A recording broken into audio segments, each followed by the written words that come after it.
I'm Monica with the Stop Mandated Shunning Project, where we expose religions and other groups that use organized ostracism to abuse their members. Imagine that you are in charge of a large group of people who think you are speaking for God, and you want to control them to such a degree that you want them to cut off family members who don't agree with them. How would you accomplish that? Well, there are many ways, but one of them is to offer a carrot, a really big carrot. Now, cults or high control groups, high demand groups are top down, authoritarian. They're not in the business of helping out their members. All of the benefits are supposed to flow from the bottom to the top and not the other way around. So when I say they offer a carrot, they're not offering you anything tangible, certainly nothing of financial value. But the one thing that they can offer is something intangible in the future after you die, something that you can offer and no one can prove if you were right or wrong when you promised it. For Islam, that might be 7 virgins for every man when you go to heaven.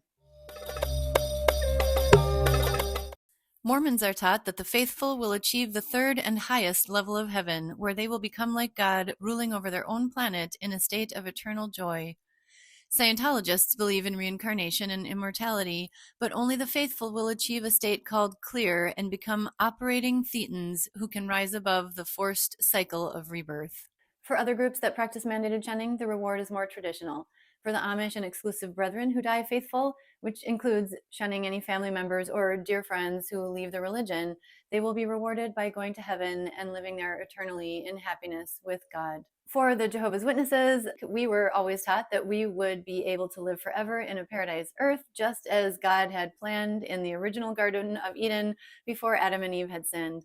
So if we died faithful, we would be resurrected to live on a paradise earth.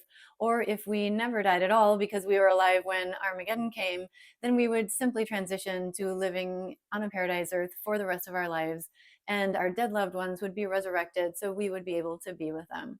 I'm sure that I'm a bit biased because that's the hope that I was raised with, but to me that does sound the most beautiful and the most realistic because it's something I can imagine. And if I were able to live forever anywhere, I would like it to be here on Earth, and I would love to be at peace with all of the animals that are dangerous, like the venomous snakes or the tigers. I want to share with you something that is precious to me, one of my most treasured possessions in all the world. A painting of this paradise earth that my mother made along with a lovely friend of hers in the local congregation of Jehovah's Witnesses.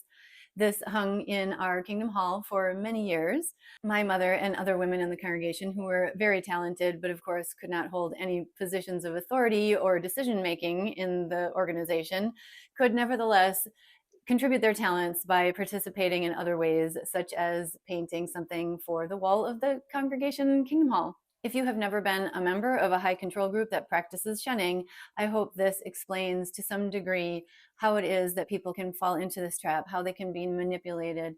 They are being offered something extraordinary, and in order to gain that prize, they must be faithful, and in order to be faithful, they must shun their loved ones. They are making a cost-benefit analysis. If you are watching this video and you are part of a group that promises something else other than the things I've mentioned, please mention it in the comments below. No one should be forced to choose between a beautiful life in the afterlife and enjoying one's family and friends now in the life we have. What is it you see when you close your eyes?